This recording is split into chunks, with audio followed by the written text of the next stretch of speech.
Soy Brenda Álvarez, asesora legal del Centro de Promoción y Defensa de los Derechos Sexuales y Reproductivos PROMSEX. En las últimas semanas se ha generado un contexto muy importante en relación a la defensa de los derechos fundamentales de las mujeres a través de la campaña Ni Una Menos. Esta campaña lo que está buscando es sensibilizar a la sociedad peruana para, uno, erradicar la violencia contra las mujeres, identificar también que la violencia contra las mujeres no es una historia particular o singular que le pasa a una mujer X, sino que es una situación que nos atraviesa a todas las mujeres en diversas etapas de nuestra vida.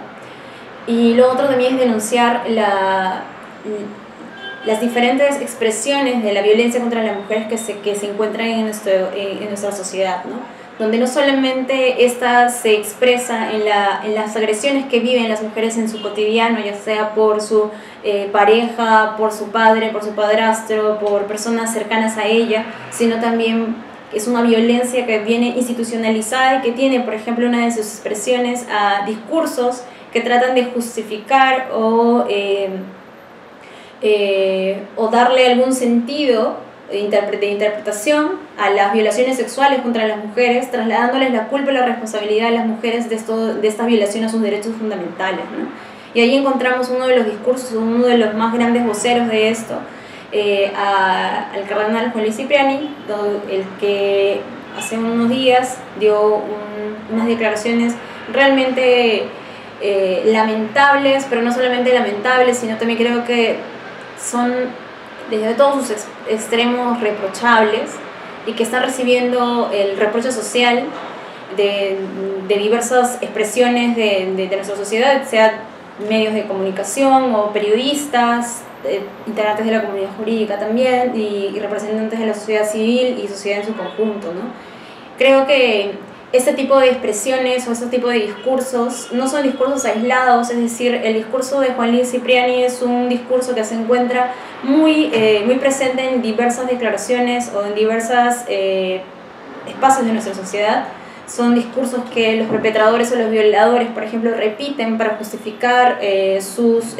violaciones sexuales en instancias judiciales, por ejemplo.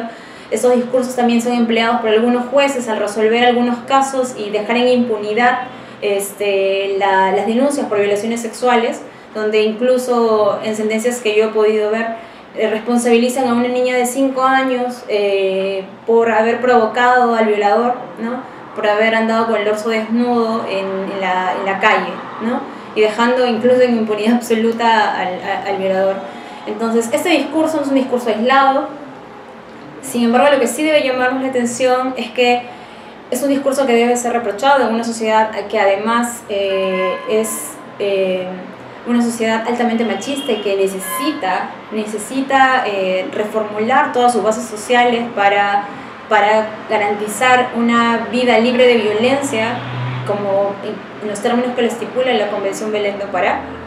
que es un derecho que las mujeres somos titulares, pero que sin embargo es un derecho que se ve negado por el contexto social y que no está siendo modificado de manera adecuada o abordado de manera adecuada desde las instancias del Estado, ¿no? Entonces, en este contexto, el discurso de Juan Luis Cipriani considero que se debe abordar también desde los límites de la libertad de expresión, y creo que ahí debemos hacer un llamado a los medios de comunicación y tenemos que empezar un análisis sobre cuáles son los límites de la libertad de expresión y si en nombre de la libertad de expresión hay discursos que se pueden justificar, y más en contextos como en el peruano, donde la discriminación hacia las mujeres y la violencia hacia las mujeres se expresan delitos que son cometidos de manera sistemática, ¿no? Como feminicidios, violaciones sexuales. Somos el primer país en denuncias por violaciones sexuales. Tenemos una alta tasa de subregistro, además. Tenemos casos de violencia.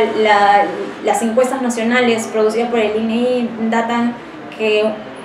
un 38% de las mujeres de nuestro país sufren violencia o han sufrido violencia sexual o física en el último año, por ejemplo. Y esos contextos deben llamarnos la atención y deben hacernos pensar cómo es que los medios de comunicación y cómo es que se está pensando también la libertad de expresión en un país que necesita que la libertad de expresión juegue un rol de fortalecimiento de la democracia y de respaldo y de garantía de los derechos fundamentales, ¿no? Y de defensa de los derechos fundamentales. Entonces, el discurso de Juan Luis Cipriani considero que es un discurso que no se enmarca dentro de lo que protege el derecho a la libertad de expresión. Era el decir que las mujeres, o que las mujeres sean niñas o adolescentes o lo que fuere, provocan las violaciones sexuales, es